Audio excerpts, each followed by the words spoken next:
belongs to you. Si Brother Kevin, nahihirapan siya sa majesty. Hindi na makakanta nahihirapan siya. Naku, Inasay, tayo nagpapasalamat sa mga bagong pagkakataon na pinagkalong Diyos sa atin. Kahit pinisan, maglingkod, magpuri sa pangalan po ng ating Panginoon. Sige po, buksan po natin ating mga Bible in the book of Hosea chapter 4, verse number 6. Hosea chapter 4 and verse number 6. So once again, good morning. Tayo po ba yan dyan pa? Say amen? Amen. Amen. We'll read Hosea chapter 4 and verse number 6. Sige po, andyan na po. Basahin natin sabay-sabay. Ready? Begin.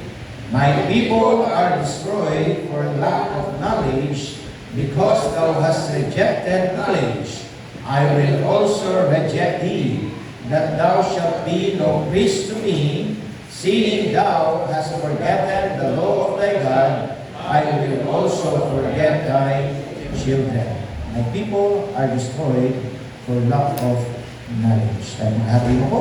At tayo manalangin naman namin Diyos sa tingnan sa lahat. Patuloy Lord na po pinagpupulit ng papasalamat sa kasiyahan po na pinagkakaroon niyo po sa iyong pagtitipon. Sa oras po ito Lord, isa lamang po ang aming nangyari na kayo aming mapulihan, mataas, mapasalamatan at dadakila sa ating buhay.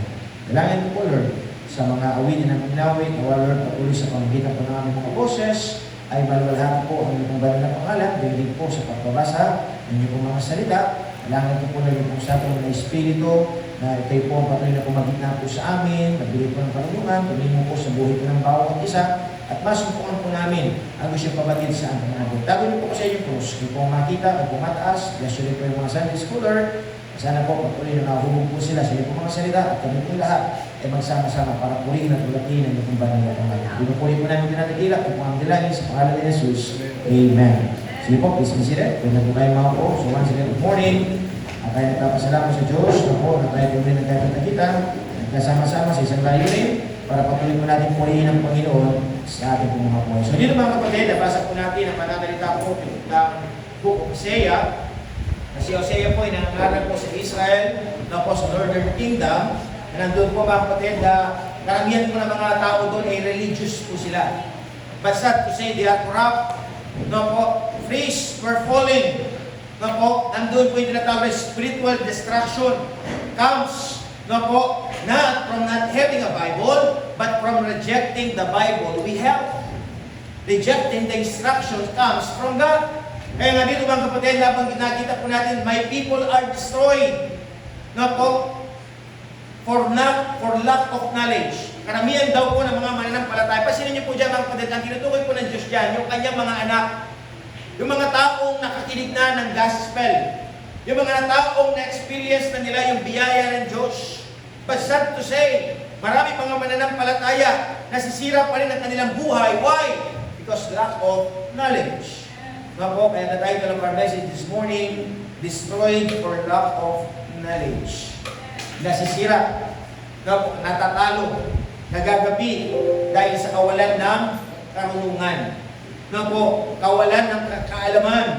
Na ano ba ang ibig sabihin mga kapatid ng konteksto ng verse kong ito? Na sabi po ng unang punto po natin mga kapatid, let's see what's the problem. The problem is destruction comes from lack of knowledge. Nga po mga kapatid, who is destroyed? Sino bang nasisira? Sino napapahamak? Hindi unbelievers, kung hindi mga anak ng Diyos. Kaya nga the word is my people. Sila yung ibig sabihin natin mga kapatid, naranasan na nila yung biyaya ng Diyos. But sad to say, hindi po sila nagpatuloy sa kanilang paglilingkod. Bakit mga kapatid? Kasi akala po nila, okay lang nung una. Una na nakinig, nananalangin, but there will be a point sa kanilang buhay, ayaw na nilang tanggapin ang salita ng Diyos. Mas may gusto sila mga bagay na pilit nilang ina-embrace sa kanilang buhay. Kaya nakakalungkot mga kapatid, na po, yes, may religion nga, pero walang understanding. Pumupunta sa simbahan, they are going to church, pero walang growth. And no doubt mga kapatid, karamihan ng mga mananampalataya, hindi lumalago sa kanilang pananampalataya. Bakit? Kasi hindi nila iniintindi. Bakit ba nila ito ginagawa? Ano ba ang ibig sabihin ng salita ng Diyos? Ano ba yung mensahe every time na meron tayong pananambahan? Kaya nga sabi ng Diyos, mga kapatid, nakakalungkot, karamihan ng mga tao, mga kapatid, mga mananampalataya, especially, they are always destroyed. Bakit? Kasi andyan si Satanas. Pilit silang hinihila pababa. Wala kang kaalaman sa salita ng Diyos, wala kang panlaban. Kaya nga sabi ng Diyos, mga kapatid, hey, being a Christian, you must know the problem. And the problem is in us. If we reject God's Word. Kaya nga sabi niya dito, mga kapatid, paano ba nasisira ang isang mananampalataya morally? Napapaniwala sa kasalanan dahil walang conviction. Ito po, sad to say. Karamihan po ng mga tao, mga kapatid, yun nga po mga kapatid, nalaman mo ng katotohanan, nalaman mo ng tama, but sad to say, hindi natin tinatayuan ang tama. Ano po yung kulang? Conviction. Ano po yung conviction, mga kapatid? Tatayo ka sa katotohanan, bagamat walang maniniwala sa iyo, bagamat hindi ka susundin. Bakit? Kasi tinatayuan natin salita ng Diyos. Kasi karamihan po ng mga tao, mga kapatid, they always goes with the flow. Karamihan ng mga tao, sumusunod lang sila sa ahos ng tubig. No po, kung marami, majority, akala nila tama. Pero sabi ng Diyos, mga kapatid, conviction. Conviction is standing what is right in the sight of God. Kaya nga dapat, mga kapatid, dapat tayo magkaroon tayo ng conviction. No po, yung ating kaisipan, morally, mga kapatid, no po, huwag natin hayaan mapariwaras sa kasalanan. Huwag natin, mga kapatid, na maging ano na lang, natural na lang yung kasalanan sa buhay natin. Kaya nga sabi ng Diyos, mga kapatid, hey, if you are a Christian, if you say that you are a son of God, so therefore, mga kapatid, don't reject knowledge. No po, pakinggan natin kung ano sinasabi ng salita ng Diyos. Doctrinally, no po, nanuloko ng maling turo. Ephesians chapter 4, verse number 14. Alam niyo ba, mga kapatid, na sabi ng salita ng Diyos, dapat alam mo ang iyong tatayuan. Alam niyo ba, mga kapatid, kung babasahin po natin yung konteksto po na ito, nasabi po dito, mga kapatid, karamihan po ng mga priests, they are lack of knowledge. Bakit? Kasi hindi nila sinusunod ang kagustuhan ng Diyos sa kanilang buhay. Anong sinusunod na nila? Ano ang gusto ng kanilang pinangungunahan? Ang gusto ng pinangungunahan, mga kapatid, mga tao, mga self-desires. No po, kaya nga sabi ng Panginoon, mga kapatid, i-reject kayo. Hindi na kayo worthy na manguna. Kaya niyo ba, mga kapatid, hindi lahat na namumuna sa simbahan, tama? Amen po ba? Ang totoong, mga kapatid, lingkod ng Diyos, sinusunod niya ang salita ng Diyos. Hindi dapat nagkikipag-compromise. Hindi dapat, mga kapatid, no po, na nandoon na kung paano lang sabihin natin makagain ng maraming audience ng gagawin ng maraming mga karamihan ng mga leaders, mga kapatid, hindi nila babanggitin ang kasalanan. Hindi nila titrahin yung gawain hindi tama. Ano yung gagawin nila? Para lang i-baby. Diba? Kaya alam niyo ba, mga kapatid, maraming mga simbahan, ano po yung mga mensahe nila? Puro na lang grace. Grace, grace, grace. Hindi na nila ipinapahayag ano ang mali, ano ang kasalanan, ano ang bisyo, ano yung gawain hindi tama. Ano po, nang sabi ng Diyos, mga kapatid, hindi na nalalaman ano ba ang kailangan nilang sundan. Dapat tayo po, mga kapatid, being a Bible Baptist, we must be strong in our doctrine. Right is always right, and wrong is always wrong. What the Bible says. Amen? Amen. Hindi sinabi, mga kapatid, ito kasi sinabi ni Pastor Kung, hindi. Ito ang sinabi ng salita ng Diyos. Kaya nga sabi ng Panginoon, mga kapatid, na dapat huwag tayong paloko sa maling turo. Iba't ibang klaseng turo kasi ang lumalaganap. Sabi nga, mga kapatid, yung pinag-aaralan po namin, Baptist distinctive. The word is Baptist distinctive, ang pagkakaiba ng Baptist sa iba. Minsan kasi, yung misconception natin, akala natin pare-pareha lang. Pare-pareho lang naman eh. Iisa lang naman ang Diyos eh. Pag-aaralan natin, mga kapatid, malayo po. Karamihan ng iba, malayo po sila. Bakit? Kasi yung kanilang tinatayuan, hindi solid. Kaya nga sabi ng Diyos, mga kapatid, tayo po bilang mga mananampalataya, ito ang Biblia. Kailangan mo lang alamin. Kaya sa buhay natin, mga kapatid, we must know where we stand. And we stand by the faith in Christ Jesus. And we stand, mga kapatid, that right is always right and wrong is always wrong. Sin, ang mali. Ang mali kailanman hindi magiging tama. Ang mali ay mali. Gusto mong umalis sa pagkakamali para maging tama ang iyong buhay, umalis ka na at simulan mo na mamuhay kay Kristo. Amen? Yan ang nais ng Diyos sa buhay po natin. Kaya nga sabi niya dito mga kapatid, paano ba tayo nasisira? Morally, doctrinally. The third thing is spiritually. Na po, anong gusto ni Satanas? Ang gusto ng ating kaaway, hindi ka mag-init. Anong gusto ng ating kaaway? Ikaw ay manlamig. Ikaw ay maging dry. Na po, na sa iyong paglilingkod, maging dry ka. Sa iyong pananambahan, pagkanta, parang walang power.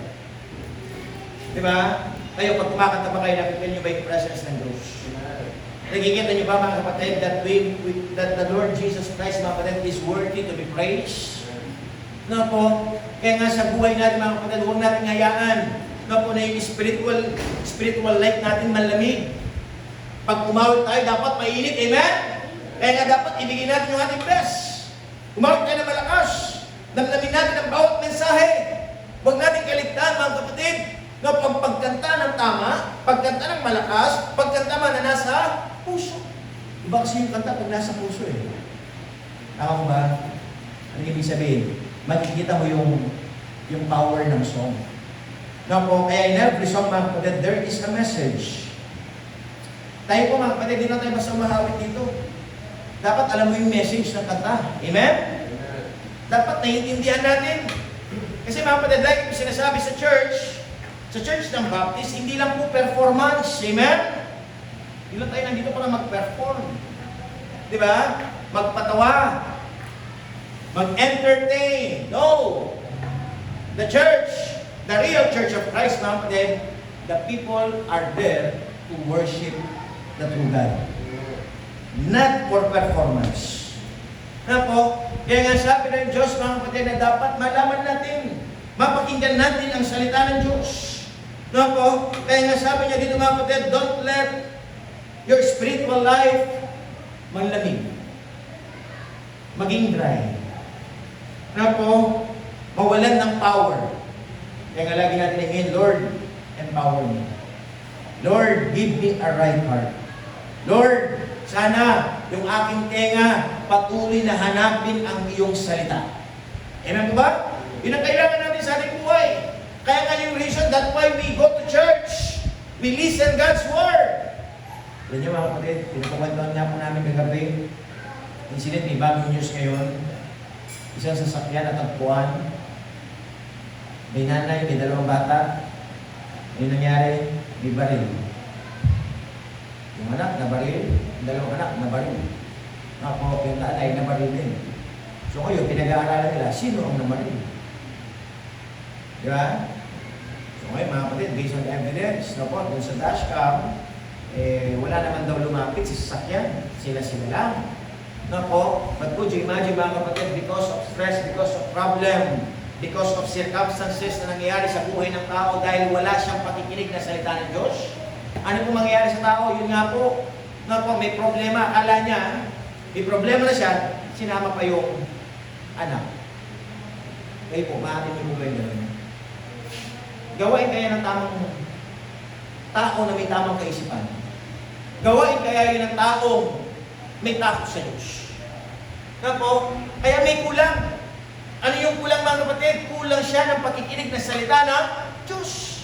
Nagiging ignorante siya sa kanyang gawain, sa kanyang actions. Why? Kasi hindi siya nakikinig ng Word of God. It's either na nandun siya, nagsisimba siya, pero hindi niya naunawaan. Tuliro pa rin siya. Na po, kaya nga sabi ko nga sa mga men kahapon, napakaganda talaga na meron ka talagang simbahan. Kaya po ba? Simbahan na pinupuntahan. Pastor na nananalangin sa iyo. Nagtuturo ng tama para patuloy kang ma-remind ano ang yung kailangan gawin. Anong kailangan mong tayuan. Na bagamat may pagsubok, huwag ka dapat susuko sa hamon ng buhay. Kaya po, imagine mga kapatid, napo tapos yan, sa Zamboanga, meron namang bata na maril.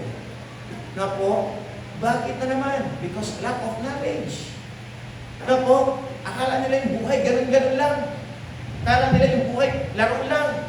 Napo, pwede nilang patayin kahit sino. Could you imagine? Kaya nga sabi ng Diyos, mga kapatid, nakakalungkot karamihan ng mga tao, nandun sila, they are lack of knowledge. They are not doing what is right in the sight of God. Why? kulang sila ng pakikinig ng salita ng Diyos. Wala silang simbahan na pinupuntahan. Simbahan na tumatayo sa katotohanan. Di ba kayo nagpapasalapi, simbahan kayo pinupuntahan? Amen? Na yung pastor nyo yung nagtuturo ng tama na sinasabi ng salita ng Diyos. Amen? Ang mali ay mali. Amen po ba? Ang pastor hindi nandito para kayo pasihan. Tama po ba? Ito pastor, kasi pekuranan mo ko. Di ba? Inakusin mo. Ganun ba yung gusto nyo? Di ba? Na yung pastor maging sunod-sunod na sa mga members. Hindi po, amen? Dapat ang pastor ang sinusunod niya. Salita ng Diyos. Matamahan tayo, tanggapin natin, amen? Maturuan man tayo, masabi tayo sa ating mga pagkakamali, tanggapin natin. Bakit? Kasi yun ang katutuwid ng ating buhay. Doon tayo lalakas, doon tayo tatatag, doon natin ma-experience ang kapangyarihan ng Panginoon kapag tinayuan natin ang salita ng Diyos. Sabi niya po dito mga kapatid, the problem, distraction from the lack of knowledge. Sinong nasisira? Mga mananampalataya. Pilit na hinihila ni Satanas pababa. Pilit na tinatanggal ni Satanas sa katotohanan. Napo, kaya nga ano nangyari? Dinidestroy niya tayo morally, doctrinally, and spiritually. Napo, nasabi niya dito mga kapatid, it's not from the Bible. Napo, sa totoo lamang, andyan ang salita ng Diyos. Hindi problema, mga kapatid, ang salita ng Diyos. Napo, ang salita ng Diyos ay para sa lahat. Kung tatanungin ko nga kayo, ako nga bilang pastor, ilang beses na ako nagbigay ng mga Bible sa inyo eh. Tama ko ba? Bansan ko sa mga kapatid. Sabi nga ng lesson natin sa umaga po ito, hindi problema yung walang Biblia. Sapagkat, sabi niya dito, lahat naman tayo may Bible. Israel had law, may templo, may priest. Di ba? Yung Israel, may temple, may word sila, may law. But sad to say mga kapatid, ang problema, nire-reject nila ang utos. Nire-reject ang tama. Nire-reject mga kapatid yung instruction. Nako, kaya sabi ng Diyos mga kapatid, there is a big problem for the people of God if they won't listen anymore to God's word. If they will not listen anymore to the instruction of God. Kaya sabi niya po dito mga kapatid, ang pinakadelikadong tao ay yung maraming narinig pero walang isinasabuhay. Dami mo nga na makinggan, wala ka naman in-apply.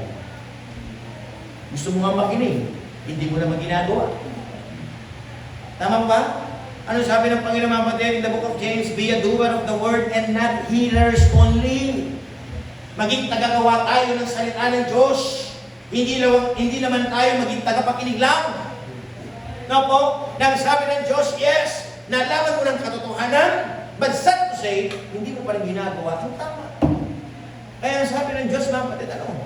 Pinagloloko mo ba ang sarili? Di ba? Sabi sa book of James, na po, di ba nakikita yung kapintasan? Sapagkat ang sabi ng Diyos, ang Biblia ay parang salamin. Na po, na makikita mo ano ang yung mga mali, ano yung pangit sa'yo. Na kapag nakita mo mga kapatid, ang mga bagay na hindi maganda sa'yo, kailangan mong tanggalin. Ngayon, hindi mo tinatanggal. Nakikita mo na yung pagkakamali, hindi mo inaalis, hindi mo tinatanggal. Ang sabi ng bansa sa salita ng Diyos, para mong pinagloloko ang iyong sarili. Ginagawa mong katatawanan ang iyong sarili. Expression na po ba yun mga girls? Di ba nag-ayos po kayo? Kilay is life. Ngayon, hindi pumantay yung kilay. Di nagtugma yung kilay. Yung isa mataas. Napansin mo na ngayon. Okay lang po. Di ba? Alam mo nang mali, di nagtugma yung kilay. Di ba? Hindi mo inayos ngayon. Lumabas ka. Ngayon, bawat nakasalubong mo, natatawa sa'yo. Pinagtatawanan ka. Tama ba? Bakit? Kasi nga kay pangit sa mukha mo. Pangit ka na, pangit pa yung kilay mo. Patay ka, di ba? Kaya nga sa mga girls, kilay is life, sabi nila. Pag maganda ang kilay, di ba? Sumusunod ang mukha. No, kung anong gusto kong ibig sabihin mga kapatid, yun nga, nalaman mo na, nakita mo na, di nagtugma. Hindi maayos, hindi mo pa inayos. Eh, ano nangyari? Nagbuka ka tuloy, katatawanan. Alam niyo ba mga kapatid, marami mga mananampalataya, ganun ang kanilang buhay. No, but the problem is lack of knowledge. They don't want to accept the knowledge comes from God. They don't want the rejection. Kaya nga sabi ng ating pinag-aralan mga kapatid, hindi ba siyan kung marami ka nang napakinggan? Hindi ba siyan kung gaano ka nakatagal sa simbahan? Na po, ang basihan, ang tanong, Yung mga nalalaman mo ba, sinasabuhay mo ba? Ginagawa mo ba? Kumusta ang iyong patotoo sa iyong tahanan, sa iyong pamilya, no po, sa iyong mga katrabaho? Kaya sabi po ng ating pinag-aralan mga kapatid, number 2, what's the cause? Why the people are destroyed for lack of knowledge? Because of rejection. So nga po, yung sinabi ko kanina, because thou hast rejected knowledge, I will also reject thee. Sabi ko sa iyo, kami ng mga mananampalataya, yung rejection po nila, it was intentional. The word rejected, tinanggihan. No po? Or sabihin natin, isinuka. Di ba? Minsan may mga katagayong mga tao, sabi nila, yung tiyan ko parang hindi niya tinatanggap yung pagkain eh. Di ba? Ayaw niya yung lasa. Kaya anong ginagawa? Kinakain mo pa lang, sinusuka mo na. Tama ba? Yun po ang ibig sabihin ng reject.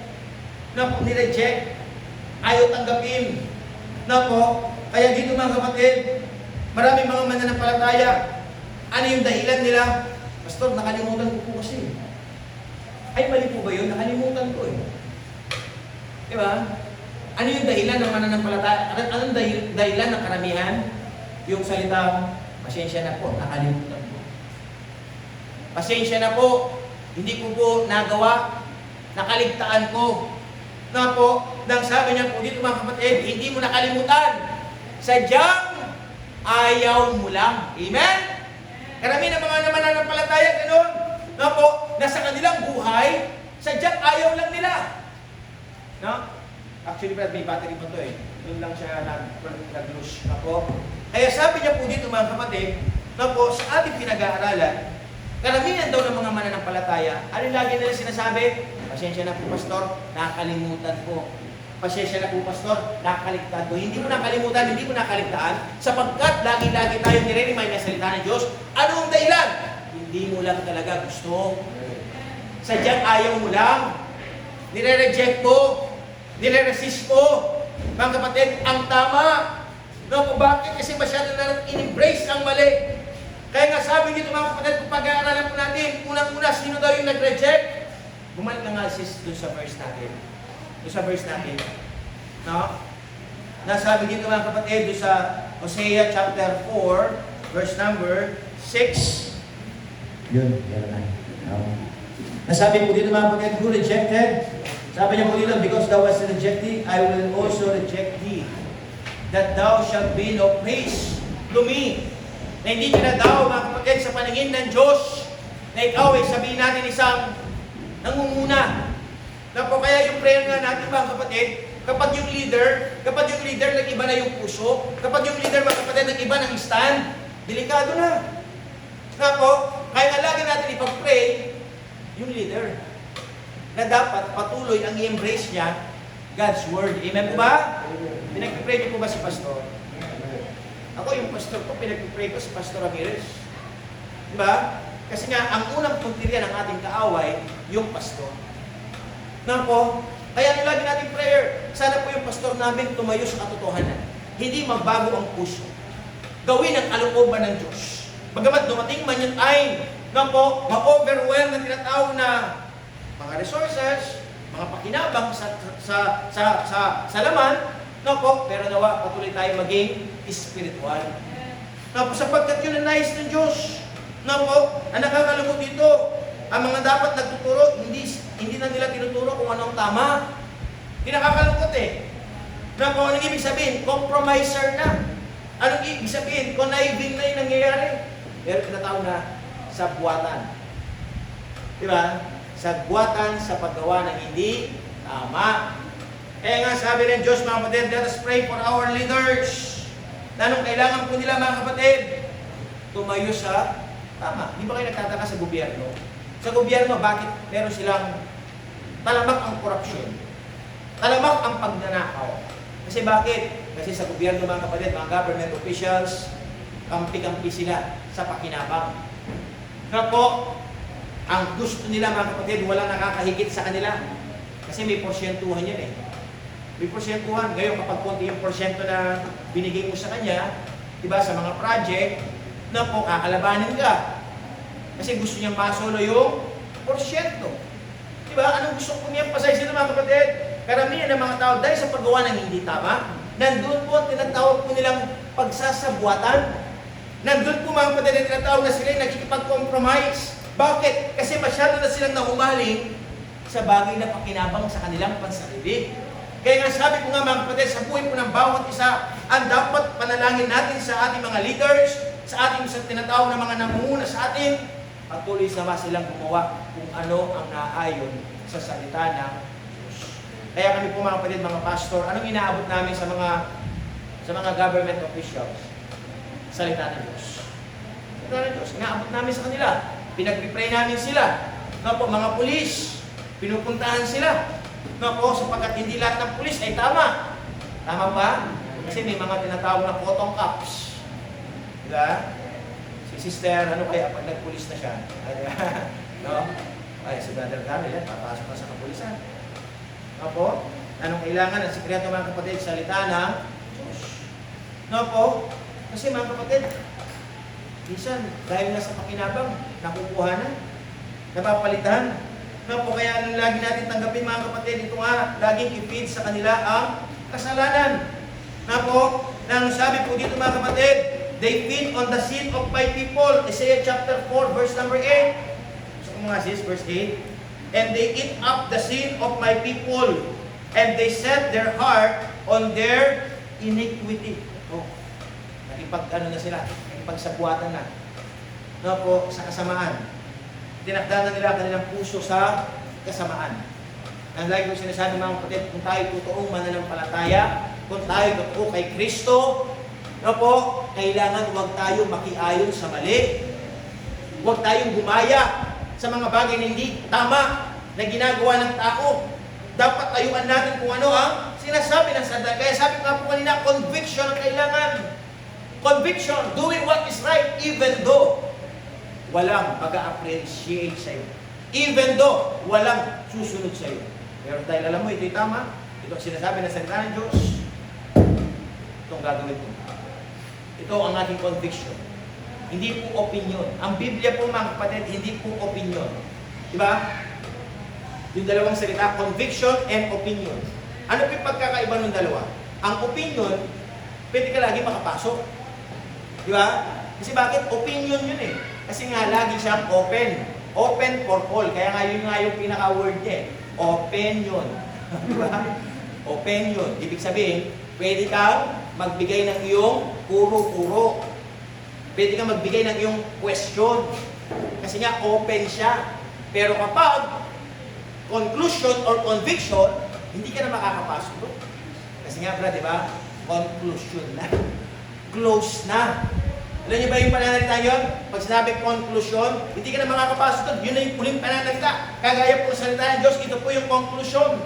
Sabi nga doon sa Ecclesiastes, chapter 12. Basahin nga natin ito. Ecclesiastes chapter 12, verse number 13 and 14. Ang sabi po dito mga kapatid, let us hear the conclusion of the whole matter. Fear God and keep His commandments, for this is the whole duty of man. Pansinin niyo po mga kapatid, ang pakinggan natin ang katapos-tapusan ng lahat ng bagay. Nagsabi na sa salita ng Diyos na kailangan mong gawin bilang tao, magkaroon ka ng takot sa Diyos. I-recognize mo ang Panginoon. Fear, it means give reverence to God. Respecting the authority. Na po, kamukha po yan. Sabi nung isang senior na Department of Education, na po, ang kanyang suggestion sa talamak na kabuluhan sa mga eskwelahan, ibalik ang pagdidisiplina, no po, ibalik ang karapatan ng pagdidisiplina ng guro. Diba? Kasi ngayon ang nangyari, mga kapatid, masyado nang inano eh. Yung wala ng kapangyarihan yung guro na pagsalitaan ng, diba, pagbawalan ng isang bata, ang isang estudyante. Diba? Kasi ngayon mga kapatid, nasaktan mo lang yung damdamin ng bata, pwede ka niyang isumpok, pwede ka mawalan ng trabaho. Nga po, kapag sabihin natin na napalakas ng konti yung boses mo, I feel scared to my teacher. O, diba? O yun, ano ka na, papatawag ka na, matatanggal ka na sa trabaho. Di ba? Ganun po yung batas ngayon. Na po, kaya yung mga, ano naman yung mga nangyari, mga kapatid, yun. Karami ng mga estudyante ngayon, spoil. Hinahayaan na lang. Kasi bakit? Baka pa naman matanggal sila sa trabaho. Di ba? Nakikita na nila. Pero dati, hindi ganun eh. Na po, yung teacher mo, pag nakita kanyang kulokoy ka, di ba mga men? Nung kulokoy kayo nung nag-aaral tayo, yung patilya natin, hihilahin eh. Di ba? Pag hindi ka sumunod, lap-lap yung balat nito. Tama? Di ba? Ay, yung mga nanay, di ba? Nananasan niyo po bang masabunod? Dito ka ha? Di ba? Lumilipad yung mga libro that time. Pag hindi ka nagikinig, patatamaan ka. Yung mga eraser, may mga eraser. Di ba? Pag hindi ka nagikinig, di ba nag-discuss yung teacher, nakita kayo nagdadaldalan. Yung mga teacher dati talagang galit eh. Ba't hindi ka nagikinig? O, di ba? Tatamaan ka. Di ba? May mga teacher pa nga namin, tatakbo siya nun eh. Tatakbo. Balik mo. Tamaldakan po. Akit mo ito. Makikita mo yun, di ka ba magtitino? Di ba? Ay, maganda na. Pero ngayon wala eh. Yung teacher, anong ano niya? Basta magsasalita lang yan. Anong binigay sa teacher ngayon? Speaker. Meron sila, di ba Ma'am Dayan, may speaker ka ba? Bilapel ka, di ba? Isa na yung speaker. Si Ma'am Dayan, tuloy-tuloy lang magsasalita, makikinig o hindi makikinig ang bata. Di ba? Kasi ngayon, ganun na. Ano gusto kong i-emphasize mga kapatid? Na po, na nakakalungkot yun nga po, na nagtuturo sila, kaso, karamihan ng mga tinuturuan, ayaw makinig. Ayaw magpaturo. Kaya nangyari mga kapatid, nagiging worse ang ating lipunan. Nagiging worse ang mga kabataan. Na po, dahil sa kawalan ng pakikinig sa tama. Kaya kayo naman po mga nanay, mga tatay, sabi nga mga kapatid, ang pagdidisiplina nagsisimula sa tahanan. Di ba? Kapag yung anak mo napagalitan kay teacher, hayaan mo lang siya. Doon siya matututo. Huwag mo sasabihin, ay pinagalitan ka, pinagsasabihan ka, tara, susumbong natin siya. O, sasabihin, anong iisipin ng bata na, ay, minsan, ayaw ko si teacher. Diba, iba-blackmail ko. Magagaling kasi mga bata eh. Di ba? O, gano'n. Na po, kaya nangyari mga kapatid yun, mga bata, nawawala ng tao kasi akala nila, yun nga po, marami mapagsusumbungan. Pero I repeat mga kapatid, ang unang pagdidisiplina, nagsisimula po sa tahanan. Na po, at ngayon mga kapatid, tayo po bilang individual, meron tayong simbahan na tinuturo kung anong tama. Kaya anong kailangan natin gawin mga kapatid, huwag nating i-reject. Di ba? Kaya nga sabi dito mga kapatid, ano yung response ng Panginoon dahil nire-reject mo ang salita ng Diyos? I-reject ka rin niya. Di ba ang sakit ng word na ma-reject? Naranasan niyo na po ba yung ma-reject ka? Ay, ayaw ko yan kasi pangit ang ugali. Sakit ka. Tama ba? Ang ganun ba, pangit ang ugali ko, i-reject na rin kita. Di ba? Kasi ang tao ganun po siya, humahabla. Tama ba? So I repeat mga kapatid, mahirap, masakit ang makaranas ng rejection. So sabi ng Panginoon mga kapatid, ang Diyos, pilit na nire-reject ng tao. Nire-reject ang kanyang salita, nire-reject ang kalooban ng Diyos sa kanyang buhay. So ano ba yung damdamin ng Panginoon? Ano kaya yung nararamdaman ng Diyos? Sabi ko nga sa inyo, masakit yung rejection. Sabi ng Panginoon, bakit ganyan ang tao katigas ng ulo? Bakit ang ganyan tao? Ayaw pa rin niya makinig. Ayaw niya pa rin sumunod. Kaya nga ang Panginoon, mga kapatid, hindi tayo hinihila pataas. Tayong tao, mga kapatid, nandoon tayo nalulumpok sa kasalanan, nahuhulog sa pagkakamali. Pero ang Panginoon, pilit tayo hinihila. Gumagawa ng pamamaraan, mga kapatid, para tayo ay hilain pataas. Kaso karami ng mga tao, anong ginagawa po nila? Karami ng mga mananampalataya, yung ginagawa po nila, ayaw nila yung paggabay ng Diyos. Nagpupubislag sila para silang dito na hindi umahawakan. Di ba? Galaw ng galaw. Ayaw magpasabmit. Ayaw makinig. Ayaw maghumingi ng tinatawag na sundin yung direksyon ng Panginoon. Yan ang nangyari mga kapatid. Still, ang tao napapahamak ang kanyang buhay. Kaya sabi po ng ating pinag-aralan mga kapatid, na pag hindi natin tinuturo ang salita ng tama, ang salita ng Diyos, aalisin ng Diyos ang ating pribilehiyo. Aalisin niya yung pagkakataon mo. Pagkakataon mo na magbago. Pagkakataon na mag-ayos ang iyong buhay. Bakit? Kasi nga ayaw mong makinig. Ayaw natin matuto. Ayaw natin tanggapin ang ating mga pagkakamali. Yung sabi ng Diyos, mga kapatid, gusto mo ba maalisan na ng pribilehiyo? Nasasabihin ng Diyos, sige, dahil matigas ang ulo mo, hayaan na kita. Diba? Bala ka na sa buhay mo. Kaya po, anong gagawin mga kapatid? Ihiwalay ka na ng Diyos. Bakit? Kasi nga, ayaw mo eh. Diba? Ang Diyos, pilit kang inaabot, pero ikaw, nagpagpislat ka, ayaw mong kunin yung pag-abot ng Panginoon sa'yo. Na po, anong mangyayari sa ating mga kapatid? Lalayo na. Malalayo na tayo sa presensya ng Diyos. Ano yung mangyayari sa ating mga kapatid? Anong mangyayari po sa atin? Yun nga. Madi-destroy na ang iyong buhay. Alam ba yung word na destroy? Destroy. Masisira. Yung word na destroy, mga kapatid, ibig sabihin, hindi na mapapakinabangan.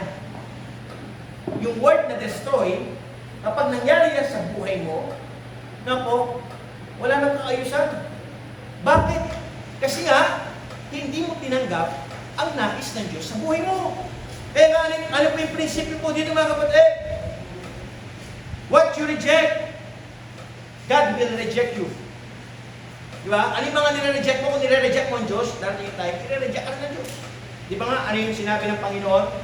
Kung ako tototohanan mo, tototohanan din kita. Pero kung ako, lulukuhin mo, lulukuhin din kita. At ano mga kapatid, pwede ba tayo mag-ano sa Panginoon? Lukuhin ng Diyos. Pwede ba natin mga kapatid na tayo magpanggap sa Panginoon? Hindi! Sapagkat ang Diyos mga kapatid, alam niya kung ano ang totoo. Kaya ang panalangin ko mga kapatid, bilang lingkod ng Diyos, ang bawat mga mananampalataya, dito sa Good Shepherd San Manuel, makita natin na sana hindi natin nire-reject ang salita ng Diyos.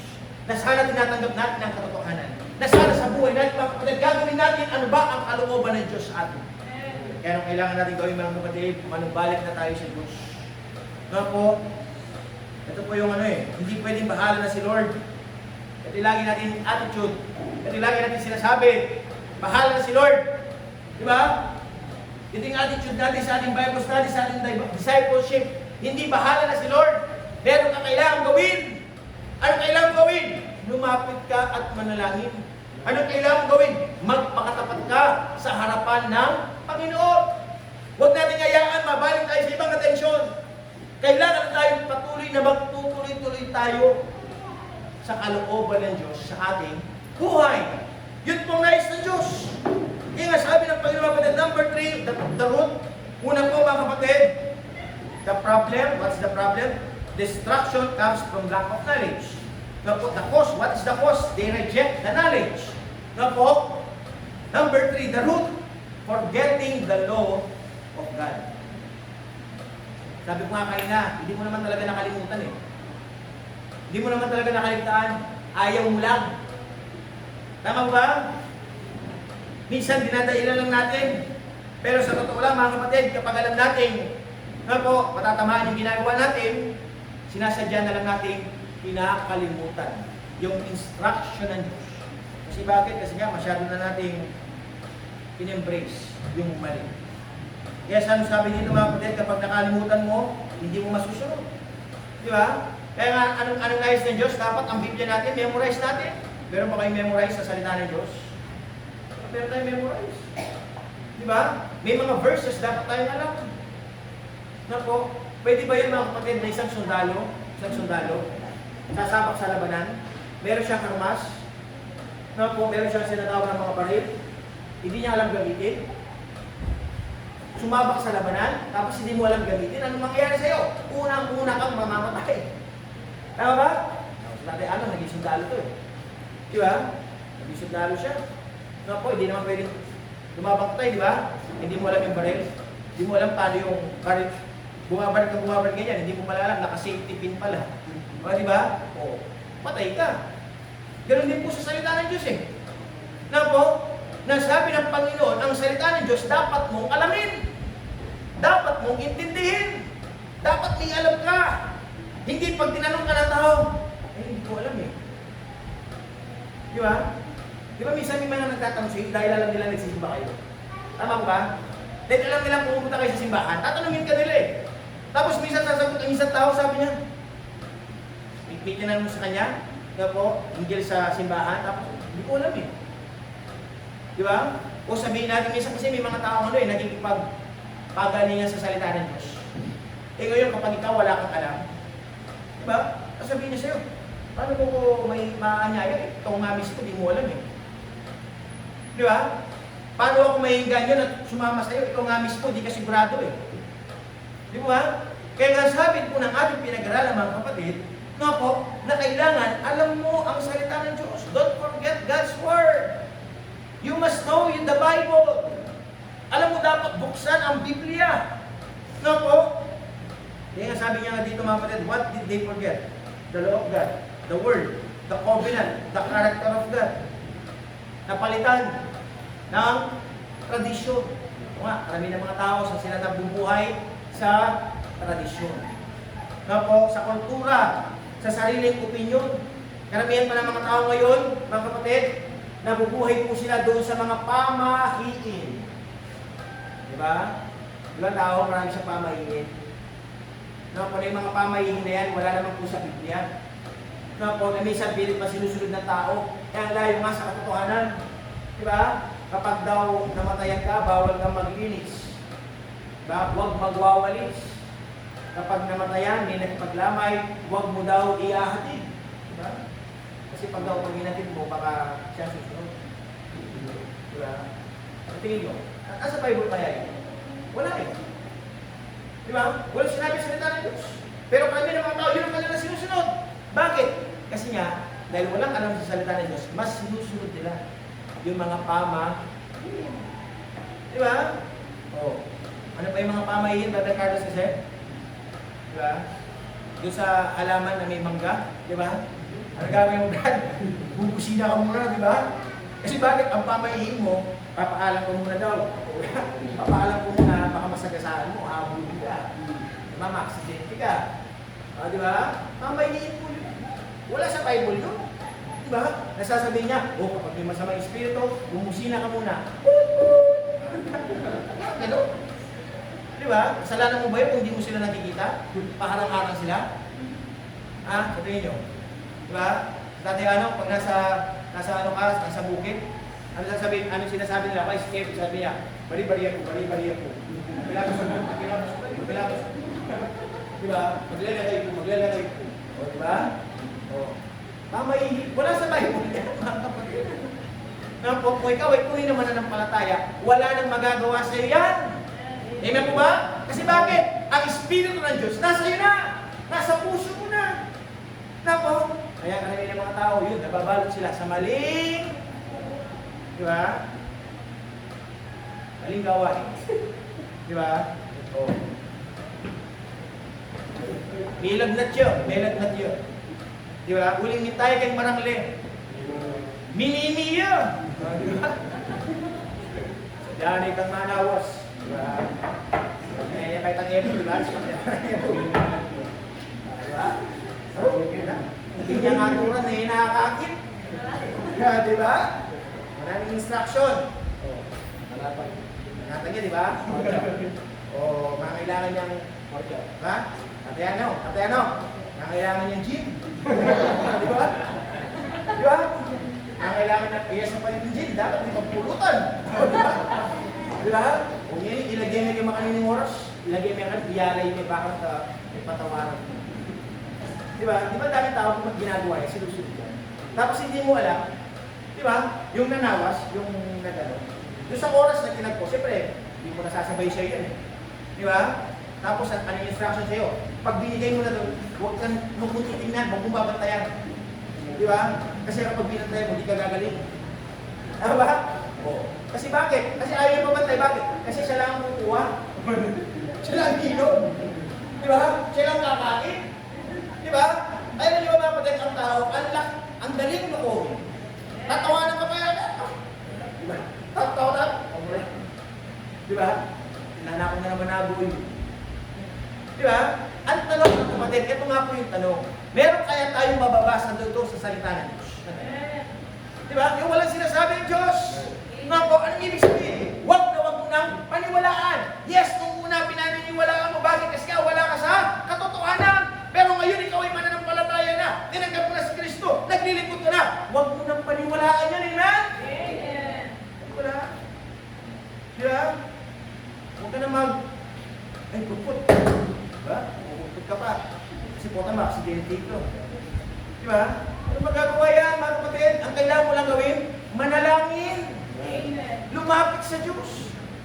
Sapagkat nga, mga kapatid, dahil nga ang Diyos nasa iyo, pagkakita ka na sa'yo, natatakot na yan. Diba? Bakit? Kasi masyadong maliwanag si Kristo sa buhay mo eh. Nakakalungkot na kapag hindi maliwanag ang Panginoon sa buhay mo. Diba? Anong ibig sabihin? Nagbabalat kayo ka lang. Anong ibig sabihin? Hindi mo pinamumuhay ang salita ng Diyos. Anong ibig sabihin? Hindi ka lumalalim sa salita ng Diyos. Na po, kaya sabi ko ng ating pinag-aralan mga kapatid, ano yung nangyari? Ano yung root? Ano yung ugat? Hindi nila alam ang Biblia. Hindi nila alam ang salita ng Diyos.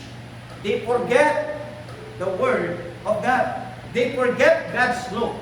Na po, ano po ba sabi dito mga kapatid? Hosea chapter 4, verse number 1. Na po, there is no truth, nor mercy, nor knowledge of God in the land.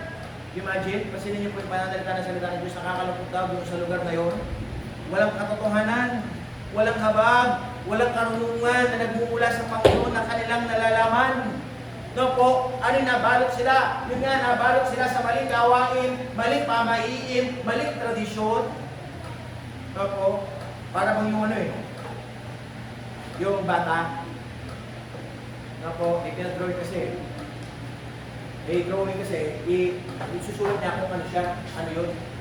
Dumating po yung time, paru-paro. Paru-paro po yung nakasulat. Yung nakadrawing, paru-paro ka. Tapos ano yung nakasulat doon sa baba. Dapat ang sasabihin niya, butterfly. Kasi paru-paro eh. No po. Eh kasi nakasulat, dahil ang naturo sa kanya, lola ko. Di ba? Di ba? Ano yung turo sa inyo? Kung meron kayo nakitang pumasok na paru-paro ha, papatay niya, yapinin ko mo yun. Yapo yun, may masyal yun. Di ba? Di ba? Tama? Yun yung ano. Kaya yung bata, natawa sila eh. Di ba? Nakadrawing yung butterfly, dapat nasagot butterfly eh.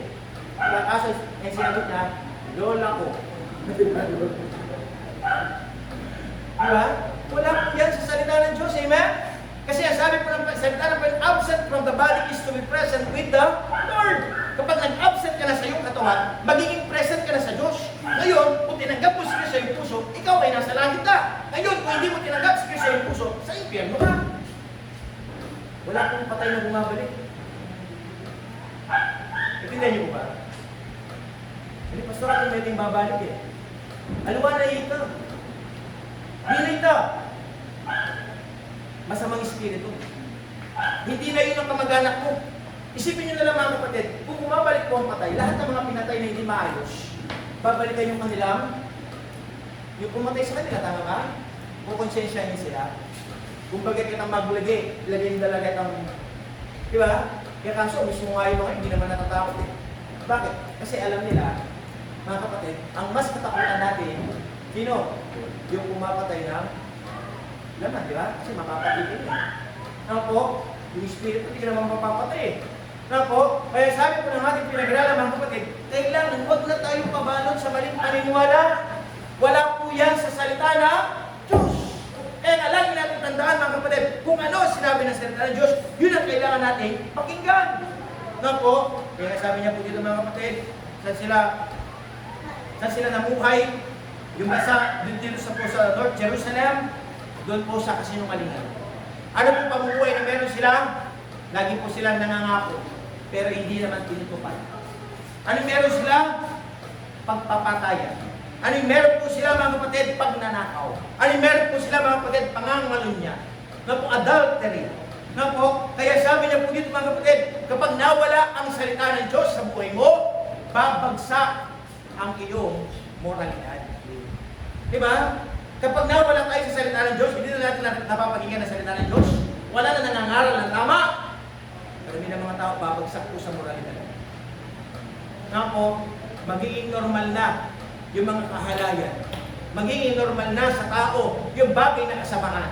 Magiging normal na sa mga tao, mga kapatid, yung mga bagay na hindi tama sa paningin ng Panginoon. Bakit magiging normal? Sapagkat wala nang nangaral ng tama. Kaya nga sabi ng Diyos, mga kapatid, bilang mga tunay na mananampalataya, patuloy natin ipangaral ang salita ng Diyos. Kaya nga po ako bilang pastor, patuloy lang ako nangaral. Nga po, minsan napapaus na po kami. Minsan nandoon talaga napapagod na rin kami. Para na kaming sirang plaka, na paulit-ulit ang aming sinasabi. Pero still, sinasabi pa rin namin ang salita ng Diyos. Na may conviction. Na may katatagan. Bakit? Kasi alam namin ang sinasabi namin ay salita ng Diyos. Salitang katotohanan. Salitang tama na kailangan tanggapin ng ako. Kaya nga ito po mga kapatid, na po ang revival, laging nagsisimula sa pagbabalik sa salita ng Diyos. Diba? Ang revival, ang tunay na paglilingkod, ang tunay na init, ang tunay mga kapatid na nandoon, ang pagnanais na mag-ayos ng buhay, nandoon po sa pagbabalik muli sa salita ng Diyos. Lingkat na eh. Nga po, yung ba kailangan tayo, we need to get back to the basic of life. Diba? Yung kanta yun, diba? Sa susunod, kantahin nyo yun, ha? Kailangan daw tayo back to the basic. Diba? Kasi minsan, ginagawa natin complicated. Diba? Minsan, meron kayong status. What is your status?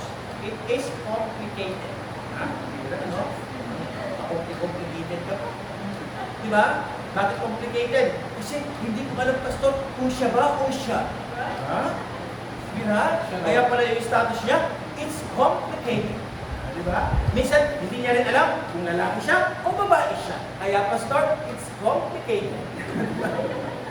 Sarap ang bago kami. Diba? Diba? Nasabi ng Panginoon, mga kapatid, ano ba ang binigay ng Diyos sa'yo? Kung lalaki ka, magpakalalaki ka. Kung babae ka, magpakababae ka. Amen? Dalawa lang eh. Wala namang pangatlo. Di ba, Alian? Amen. Di ba? Pangatlo. Di ba? God created. Sino ginawa ng Diyos kasi? Ano sis? Adam and Eve. Di ba? God created Adam and Eve. But they want to be Steve. Diba? Meron silang ginawa, Steve daw eh. Diba kasi si Steve neutral. Pwede siya sa babae, pwede siya sa lalaki. Diba? No. Kulang, mga kapatid. Kaya I repeat, mga kapatid. No po, ang revival laging nagsisimula sa pagbabalik sa salita ng Diyos. Amen. No po, manumbalik tayo sa Panginoon. Makinig ka ng Word of God. No po, back to the old-time preaching. The old-time preaching. Dapat naririnig natin ang tunay na sermon. Alam niyo ba yung word na preaching? No po, ang word na preaching, ang tawag din po dyan ay sermon. Diba? Kaya nga nasa-sermonan tayo eh. Sino nagsisermon sa atin? Hindi si Pastor Enarman ha? Sinisermonan tayo ng salita ng Diyos. Ako lamang po'y tagapagsalita. No po, kaya anong kailangan natin gawin? Tanggapin natin yung pagtuturo. Ito nga, sermon ito eh. Diba? Nang nais ng Diyos, mga kapatid, sa buhay natin, bumalik tayo para ma-revive ka, para ma-realign ulit ang iyong buhay, para maranasan ulit yung tinatawag, mga kapatid, na real joy, real peace that comes only from the Word of God. Na po, ano pa mga kapatid? Pangapat po, ito na po yung huli. Amen po ba? Diyan po ba kayo? Amen. May magagalit dahil oras na, dahil oras din kayo dumating. Diba? Pag late kayo, late din tayo matatapos. Pero pag maaga kayo, maaga tayo matatapos. Diba? Domino effect lang yan eh. Po, kaya sa susunod, agahan po ninyo. Amen? Po, huwag po kayong mag-alala, sabi ni Brother Emerson. Diba? Ay, nakaprepare na yung food natin, Brad, no? Nakaprepare na? Masarap ba yung food? Nakikita yung reaction mo, ah. Hindi ako muna. Yan, lumiwanag ka na. Diba? No? Sa buhay natin mga kapatid, no? Equal lang tayo na po sa ating paglilingkod sa Diyos. Ito nga po mga kapatid, ang consequence. Hindi lang po sila naapektuhan. Yung nga verse mo nga sa verse number 8. Hindi lang po sila naapektuhan dahil hindi sila nakinig na salita ng Diyos. Dahil kinalimutan na nila yung Word of God. na po, verse number 6, verse number 6. And sabi po dito mga kapatid, ang nangyari sabi na po dito, basahin nga natin muli ang ating text. Ready, begin? My people are destroyed for lack of knowledge. Because thou hast rejected knowledge, I will also reject thee, that thou shalt be no priest to me. Seeing thou hast forgotten the law of thy God, I will also forget thy children. Kasi yun yung pinakahuling pananalita. Dahil ang mga mananampalataya ayaw na nila makinig, ayaw nilang tanggapin ang salita ng Diyos, ang pagtuturo ng Panginoon sa kanilang buhay. Ang sabi ng Panginoon, hindi lang ikaw ang i-reject. Sino i-reject? Yung next generation. Sabi niya, I will also forget thy children. Diba? Kaya tayo mga sabihin natin, mga nanay, tatay, makinig na tayo ng salita ng Diyos. Huwag natin hayaan na darating yung tayo mga kapatid dahil sa ating kasigasan ng ulo. Dahil sa ayaw natin pakikinig, pagsunod sa salita ng Diyos, mapapahamak din yung next generation. Diba? Bakit? Kasi ikaw hindi tumayo sa katotohanan. Kaya nga sabi ng Diyos, mga kapatid, hey, patuloy kayong tumayo. Sin affects the next generation. Kapag ang magulang ang pastor, hindi na nagturo, ang mga anak ay magdudusa. So po, hindi ibig sabihin, hindi sila ililigtas ni Lord. Di ba ang mga bata? No po, ibig sabihin, mawawala ang blessing, ang protection, ang calling sa family. Bakit nga? Kasi nga, tayo mga nangunguna, tayo mga magulang, ayaw na natin maglingkod. Sa tingin po ninyo, yung mga anak ninyo, gugustuhin kaya nila pupunta ng simbahan kung mismo tayo mga magulang, hindi tayo pupunta ng simbahan. Di ba hindi? Kunwari, Sister Laika yung anak niya, si Rosh. Di ba? Hindi umaawit si Laika. Umuupo lang sila. Si Brother Carlos, umuupo lang sila. Yung anak kaya nila, gugustuhin kaya nilang umawit. Hindi naman nakikita sa kanila mga magulang na sila yung umaawit. Na sila pumupunta ng simbahan. Diba? Na sila yung mga kapatid, ginagawa kung anong tama. Kasi mga kapatid, tayo bilang mga magulang, dapat maging magandang ehemplo tayo. Meron tayo tinatawag ng legacy na kailangan iwan natin sa kanila. Kaya nung kailangan natin gawin mga kapatid, manatili tayo sa ating paglilingkod. Huwag natin hayaan na darating yung time. Ang ating mga anak, ang next generation, makakalimutan na rin nila na maglingkod sa Diyos. Bakit? Kasi yung tatay nila, nakalimutan nilang turuan ang kanilang mga anak. Kaya ano po mangyari mga kapatid, mawawalan ng pag-asa. Kaya nga sabi niya dito mga kapatid, meron na pong pattern eh. Kasi ninyo po mga kapatid, Jude chapter 2 verse 10. Judges chapter 2 verse number 10. Sige po, saglit na lang po ito. Judges chapter 2 verse number 10. May nakasulat po kasi dyan eh. No po, sige nga, basahin nga natin na sabay-sabay natin begin. And also that generation were gathered unto their fathers, and there rose another generation after them, which knew not the Lord, nor yet the works which He had done for. Sino po yung mga Israelites po ito mga pingin bayan ng Diyos. Nakita nila mga kapatid na yung dagat nahiwa. Nakita nila yung blessing ng Diyos. Nakita nila yung miracle ng Panginoon. Basta po siya dumating po yung punto. Dahil sa katigasan ng kanilang mga ulo, ayaw nilang sumunod. Lagi na lang sila nagmamarmor sa Diyos. Dumating po yung punto ng kapatid, sabi ko niyan, dumating ang next generation, na ano nangyari? Hindi na nila kilala ang Panginoon. Diba? Hindi nakakalungkot. Darating yung time, kunwari dito sa simbahan natin, diba? Ang Good Shepherd San Manuel, kunwari tayong lahat nakamatay na, tapos walang nagpatuloy dito. Di ba nakakalungkot? Bakit hindi nagpatuloy? Kasi wala tayong tinuruan. Tama ba? Kaya nga sabi ng Diyos, mga kapatid, patuloy daw tayong magturo. Patuloy daw tayo magsabi sa kanila, sa ating mga anak, sa ating mga apo, sa ating mga bata na kailangan silang turuan. Why? Because they are the next generation. Di ba? Na dapat sila'y maglingkod. Sabi nga mga kapatid, di ba yung pinag-aralan natin nakaraan, yung 2 Timothy chapter 2 verse 2, commit thou to faithful men who shall be able to teach others also. Na kailangan daw patuloy lang tayo magturo. Bakit? Kasi nga sabi ng Diyos, pag may nagtuturo, may matututo. Ang kailangan mo lang gawin, patuloy mo sabihin ang salitang katotohanan. Kaya nga po kami mga kapatid, sabi nga kanina, bilang pastor, patuloy lang nangangaral, patuloy na pumupunta sa iba't ibang mga lugar, sinasabi ang salitang kapahayagan ng salita ng Diyos, pag-asa sa tao, for what sake? Kasi ito yung kalooban ng Panginoon. Isipin nyo na lang kung wala nang magsasalita. Sabi nga ng salita ng Diyos sa Romans chapter 5, how shall they hear without a preacher? Paano sila makakapakinig kung walang magsasalita sa kanila? Paano sila maniniwala kung wala silang papakinggan? Paano sila mga kapatid magbabago kung walang tutulong sa kanila? Nako, kaya tayo mga mananampalataya, inaasahan po tayo ng Panginoon. Sana po, mga kapatid, sa buhay natin, huwag natin hayaan. Magkaroon po tayo tinatawag ng pagkasira ng buhay. Dahil ayaw na natin makinig. Dahil ayaw na natin pumunta ng simbahan. Dahil nakalimot na tayo kung ano ba tayo sa harapan ng Diyos. Alam niyo ba, ano tayo sa harapan ng Diyos? We are servant of God. Ako ay lingkod ng Diyos. Ako ay tagapaglingkod sa Panginoon. Diba? Ako ay niligtas para maglingkod. We are saved to serve. Diba? Ay, niligtas para maglingkod.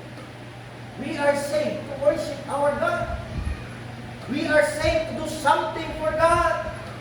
Kaya nga sabi ng Diyos, mga kapatid, don't let Satan destroy our life. Don't let the devil play your life. Kaya huwag mo yan paglaruan tayo sa tanas. Huwag mo nga yan, mga kapatid. Bintingan natin, tanggalin na natin sa pakikinig ng salita ng Diyos. Huwag ka pupunta sa iba. Diba, hindi ko mo natamaan ka. Hindi ko mo nasaktan ka. Sa Diyos, hindi na ako magsisimba dyan. Punta na lang ako doon sa kabila. Buti pa doon, puro lang palakpakan. Puro lang kantahan. Puro lang, di ba, enjoyment. Di ba? Sabi ng Diyos, hindi napapatunay. Mga kapatid, na ano ka, immature ka pa sa harapan ng Diyos. Bakit? Kasi ayaw mo ang pinagsasabihan ng salita ng Diyos. Bakit hindi natin sabihin, Lord, pag natamaan ka, sabihin mo sa Panginoon, Lord, Amen. Sabi ko yan. Kailangan ko yan. Di ba? Kaya nga yung challenge ko dito mga kapatid, every time we pray, lapit mo yung sarili sa Diyos. Lapit natin sa Panginoon. Kaya nga, may invitation. Kaya sinasabi ko lagi, lumapit tayo sa Panginoon, load natin sa Diyos. Kasi bakit? Kasi nga, ang tanda na ikaw ay nagpapakumbaba sa Diyos. Paglapit. Pananalangin. Paghingi ng lakas. Paghingi, mga kapatid, ng karunungan na nagmumula sa kanyang salita. Don't let my life, your life, be destroyed. Why? Because of lack of knowledge. There is a knowledge comes from God's word. Absorb po natin. Tanggapin po natin. Amen? Tanggapin po natin salita ng Diyos. Kasi salita po ng Diyos, hindi ko naman salita. Na po, kaya panalangin ko mga kapatid, sa buhay po ng bawat isa sana, sa Good Shepherd San Manuel, hindi masabi na salita ng Diyos, the people, the members of Good Shepherd San Manuel are destroyed. Why? For lack of knowledge. They don't want to hear God's word. Diba? They don't want to stand what is right in the sight of God. Sana po, magpatuloy tayo. Next generation, tuturuan natin yung mga bata. Wala naman tayo, mawawala man tayo, pero may magpapatuloy sa ginagawa natin. Bakit? Kasi nga, naging magandang ehemplo tayo sa Panginoon. Maraming salamat po. Yan po ang mensahe ng salita ng Diyos. Ay lahat ay tumayo. Let's all stand up this. Let's bow our head. Let's close our eyes. Tayo magnilay-nilay. So, bago po ito, nawa, makita po natin ang ating sarili. Makita po natin ang ating kalagayan. Nang sabi ng Panginoon, hayaan mo ba na darating yung time, pangyayari po, ito pong Book of Hosea, chapter 4, verse number 6 sa atin. Dahil lamang sa ating katigasan ng ulo, dahil lamang sa pagpili natin sa sarili nating kagustuhan, nang sabi ng Panginoon, huwag mo hayaan masira ang iyong buhay. Ang gusto ni Satanas, sirain ang ating buhay. Alisin tayo sa tama. Mamuhay tayo na makamunduhan. Na ang kamunduhan ay ilagay sa ating puso't isipan. Pero sabi ng Diyos, hindi. Kailangan magliwanag ako sa iyong buhay. Kailangan makita ko na ako talaga ay gusto mong paglingkuran. Na ako'y talaga na nandoon ng iyong katapatan sa akin. Kaya sabi ng Diyos, Bakit hindi mo ilapit ang iyong sarili? Kung dumarating po yung punto, nagiging kalyado na ang ating puso, para hindi mo na nararamdaman ang pangungusap ng Diyos. There is something problem from you, sabi ng Diyos. Kailangan maging sensitibo tayo sa salita ng Diyos. Na sabi ng Diyos, magpakumbaba ka, umamit ka sa iyong mga pagkakamali, sa iyong mga pagkukulang. Sapagkat sabi ng Diyos, walang mangyayari kung walang pag-aayos. Bilang nanay, bilang tatay, bilang lolo, bilang lola, aayaan mo ba na masira ang kinabukasan ng iyong pamilya? Nakasalalay po sa atin sapagkat ang ating mga anak, mga apo, sila'y nakatingin sa atin. Kaya sabi ng Diyos, patuloy ka lang sa iyong pananambahan, patuloy ka lang sa iyong pagsimba, paglalapit sa akin, patuloy ka lang sa iyong pagkanta, pagbibigay ng papuri sa aking pangalan. Magpatuloy ka lang sa iyong pakikinig. Pakinggan mo ang salitang katotohanan sapagkat ito ang ikatutuwid ng iyong buhay. Maranasan mo man na ikaw ay matamaan, masaktan, ang kailangan gawin mo, kang mandamdam. Tanggapin mo ang aking salita. Sapagkat sa iyong pagtanggap, sa iyong pagkakamali, doon mo makikita ang pagpapala sapagkat ikaw ay nagpapakumbaba sa harapan ng Diyos. Kaya sa oras po ito, gusto yung ilapit ang iyong sarili. The altar is open. You can kneel down to the Lord. You can pray. Meron kayong pinagdadaanan sa buhay. Problema, pagsubok, kahirapan, mga suliranin. Ilapit natin sa Diyos. Ang Diyos ay puno ng habag at biyaya. Pero sabi ng Panginoon, meron kang kailangan gawin, kailangan kang lumapit, kailangan kang magpakumbaba, kailangan kang maglinis ng iyong buhay. Para ikaw ay pakinggan ng Diyos. Para ikaw yung favor ng Panginoon, makuha mo, makita mo na sa atin yung katapatan ng katotohanan sa ating mga buhay. Kaya pa-pray po natin yung bawat isa, mga nanay, tatay, pa-pray niyo po sila, lolo at lola, ang iyong asawa, ang iyong kapatid, ang iyong anak. Ilapit po natin sila na sana tayong lahat, sama-sama maglingkod sa Diyos, sama-sama magpuri, sama-sama gawin ang kalooban ng Diyos sa ating mga buhay. Tayo manalangin na maraming Diyos na hila sa lahat. Patuloy, Lord, kami pinagpupuri, pinagpapasalamat. Maraming salamat, Lord, sa inyo pong mga salita na nakahayag po sa amin. Na sana po huwag nawag dumating po yung punto, na dumating po yung time, na kami po'y makalimot, na kami po'y tumanggina sa inyong mga salita, na kami po'y maging patigas na, maging kalyado na hindi na namin tatanggapin ang aming mga pagkakamali, ang aming mga pagkukulang. Nadalangin po, Lord, patuloy po kami maging sensitibo sa inyong mga salita. Kasunod nawa po namin, inyong kalooban sa amin. Magampanan kaya po namin, Lord, yung mga kalooban niyo po sa aming mga buhay. Hindi lang kami naglilingkod, hindi lang kami nakakaunawa, nakakain din po namin ang aming mga mahal sa buhay. Ang aming mga anak, ang aming asawa, ang aming mga magulang, ang aming mga kapatid. Nakain po namin sila papalapit sa inyo. Sapagkat tanging kayo ang pwede magbago sa kanila. Tanging kayo lamang po, Lord, ang pwede mag-ayos sa aming buhay. Marami po kami pagsubok, marami po kami problema, marami kami kapintasan. Hindi po perfecto ang aming buhay. Pero dalangin po, Lord, alam po namin na kayo po'y Diyos, makapangyarihan Diyos, na puno-puno ng pag-asa, na pwede po kami tayo, kalalayan, tulungan sa aming mga inaarap sa buhay. Ay dalangin po, Lord, patuloy, habag at biyaya, pag-iwanan po sa amin ang pag-asa, ang kasiyahan. Kaya nilalapit po, Lord, mga nanay, tatay, lolo, patuloy niyo po silang pamunahan, Lord, sa kanilang pamumuhay, sa kanilang pagtatrabaho, bigyan ng kalakasan, yung mga walang trabaho, bigyan niyo po ng mga trabaho, yung mga business, palubuin niyo po kanilang mga business, mag-sustain po kayo sa kanilang mga needs, mga kakulangan. Kaya Lord, patuloy niyo po tulungan. Kung ano man po ang problema po nila, Lord, bigyan niyo po nawaan ng solusyon. Magkikita po kayo ng mga tao na makakatulong po sa amin. The same time, Lord, dalangin po rin po sa aming mga karamdaman, bigyan niyo po kami ng kagalingan. Na kayo po, Lord, ang patuloy na manguna magpatubay po sa amin. Ipuin niyo po kami sa inyong nagdilang kamay. Bless you rin po, Lord, bawat mga anak, mga young people, mga kabataan na nag-aaral, yung mga walang trabaho, Lord, bigyan niyo po ng magandang trabaho. Na sana po, Lord, na di mapabayaan ang kanilang pagsamba, paglapit sa inyo. Patuloy, Lord, pagkalooban niyo po sila ng mga bagay-bagay para mas talo po namin magamit ang mga bagay nito para po sa inyo pong kapawinan. Bless you rin po, Lord, ng mga young people, mga bata, na sana po maalis ang katigasan ng ulo. matutong makinig, matutong sumunod, at kami kong lahat ay sama-sama para purihin ka, walatiin ka, taas sa inyong banal na pangalan. Kaya Lord, sa inyo lamang po ang papuri, sa inyo lamang po ang pasasalamat, sa inyo lamang po ang kalwalatian, kami lamang po ay inyong instrumento. Instrumento po, Lord, ng inyong pong abagat biyaya. Kaya po, Lord, pinupuri po namin kayo na nakila sa aming mga buhay. Kung aming lingadalangin, iniiling po namin sa matamis na pangalan po ng aming Panginoong Yesus. Amen and amen. Amen. To God be the glory. Word of God this morning.